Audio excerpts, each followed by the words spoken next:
চিন্তা করেন তারা এই 5টি কথা শুনুন। 1, নুপুরের দাম 1000 টাকা কিন্তু তার স্থান পায়ে। টিপের দাম 1 টাকা হলেও তার স্থান কপালে। 2, ইতিহাস সাক্ষী আছে, নুনে কখনো পোকা ধরেনি কিন্তু মিষ্টিতে তো প্রতিদিনই ধরে, পিঁপড়েরাও ছাড়ে না। 3, মোমবাতি জ্বালিয়ে মৃত মানুষকে স্মরণ করা হয় আর মোমবাতি নিভিয়ে জন্মদিন পালন করা হয়।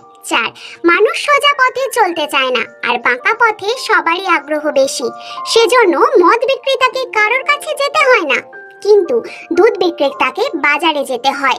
5, আমরা দুধ বিক্রেতাকে সর্বদাই বলি দুধে জল মেশাননি তো, অথচ মদে মানুষেরাই জল মিশিয়ে খায়। 6, আজ পর্যন্ত মানুষকে এতটুকু চিনলাম, জানোয়ারের বাচ্চা বললে খেপে যায় অথচ বাঘের বাচ্চা বললে খুশি হয়, অথচ দুটোই পশুর বাচ্চা। মানুষ বড়ই আজব।